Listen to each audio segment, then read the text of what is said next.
I was unfaithful a few times and ended up mothering children from those men. You what? Oh my God. On my husband. Oh my God. So you were married to your husband, but you were having children with other men. I was. And he raised them as his own. Oh my God. And knew them to be his own until the divorce. Did you premeditate this, or just all of a sudden you found out you were pregnant by somebody you were cheating with? Oh, no, it was definitely not premeditated, but we weren't using protection. So it was premeditated. I didn't say, like, I'm going to have sex with this man to have a baby, you know? But I mean, I guess there was nothing done to prevent it. And the first man that I had the affair with is now my boyfriend, the father of my first child, my son. And he was my husband's assistant manager.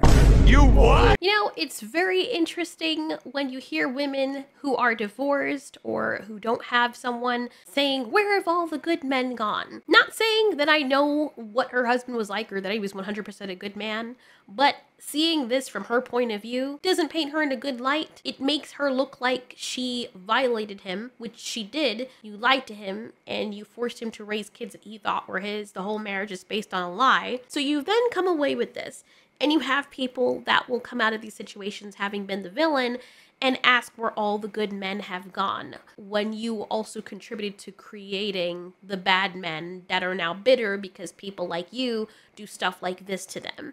Not saying it excuses the behavior, but I found that bitter men and women tend to create the very problems that they complain about and cry victim over. You'll have men on the other side too, asking, why are all women hoes? Why are they this? Men are competitive, women are competitive, humans are competitive by nature. And call me crazy and tickle my neck, but if you have a good woman and you cheat on her, or you treat her like trash, and you cheat on her with the women who you call hoes and the women that you won't marry, then you end up making the good women bitter and then making them turn into that. They're still individuals, they have a mind, I get it, I understand. But do you understand how this cycle continues? You want a certain type of partner, but when you do get that kind of partner, you ruin them. You break their heart, and that skews a person. That messes up a person. And so it's understandable why some of these men and women are like, you know what, screw all men, screw all women. They turn to MGTOW, they turn to radical feminism, and then they think that everybody is like that because they did everything they were supposed to do. And then you have thoughts like this that are sitting here recounting a story of how they were unfaithful as though it's funny or it's supposed to be this big, secret, juicy tidbit that's just for story time. There's no remorse there. That's just, I did a naughty. I know it was bad, but isn't this entertaining? That's kind of what it's giving. And then you'll come out and tell people that men are all trash when you had a good man, possibly, and did this to him. But yet you absolve yourself. Not saying she did it, again, I know. But you have women out there like that. Yabba dabba doo, yamma da mamma, llama gamma goo, and yabba bebop, yabba da babba da when the beat drop, and yabba dabba doo bop. So whenever you're looking around and you notice there's a whole bunch of men that are angry, usually that comes from somewhere. People always joke around and try to throw out the insult, who hurt you? Probably someone like you, or probably a woman who thinks all men are trash and so treats them as such. For me, it was so many things that I had not done because I was in these 2 long-term relationships. I'm a relationship girl, but I wanted to be a... You was faithful in both those relationships?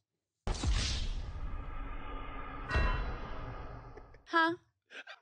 You can't hit me with a man. That's not how this works. This girl on Tinder. We went on 3 dates in 4 days. We kiss. It's cool. That's it. Then I brought it up to Graham. Graham investigates her Instagram, finds a photo with a guy. Hidden, and I click this guy's profile, and it had her name as his Instagram bio with a heart. Okay. I FaceTimed her, and I was like, hey, what's going on with this? She's like, oh, it's my ex. We broke up. He's inactive on social media. Okay. Graham DMs the guy. We call him and say, hey, just letting you know, I went on a date with this girl. What's the deal with you and her? And he's all, that And he gets all angry. He's all, we've been dating for 2 years. I bought her a car. I gave her thousands of dollars. Yeah. We have been together in a loving relationship. Check this out. Sends me a photo of his wall, just Polaroids of them, all on the wall. And he said, thank you so much. This restores my faith in humanity. Restores and both destroys. Because the fact that someone will go out of their way to give this guy a heads up, it's the bro code. If that's happening, you gotta let the other guy know.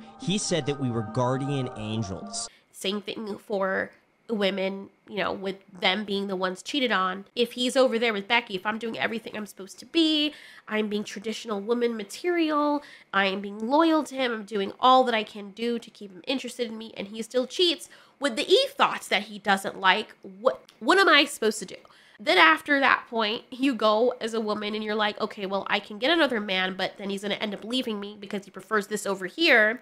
So why don't I become that? And then you're creating villains of your own story and wondering where the villain came from. It's like a whole Hodor situation when you go back in the past and realize that you're the one who was a catalyst for this canon event because you were there back in the past. You created it. It's just wild to me. And I've made the connection a long time ago when people come out with videos like this. And that's another thing. Why would you even make a video like this? It's just so bizarre. To what end? Who is this for? Your kids are obviously going to grow up and see this. Your husband or ex or what have you is going to see this. And any future partners that you intend to have are going to see this as well. So, I mean, on one good note, if they do see this, you're walking into a freaking minefield knowing exactly what you're getting. I mean, she's basically cringing in on herself. So why are you doing this? Are you being paid? There has to be a good reason. Because if you're showcasing the world that you're a scumbag for free, that's just the saddest form of self-denigration I've ever seen.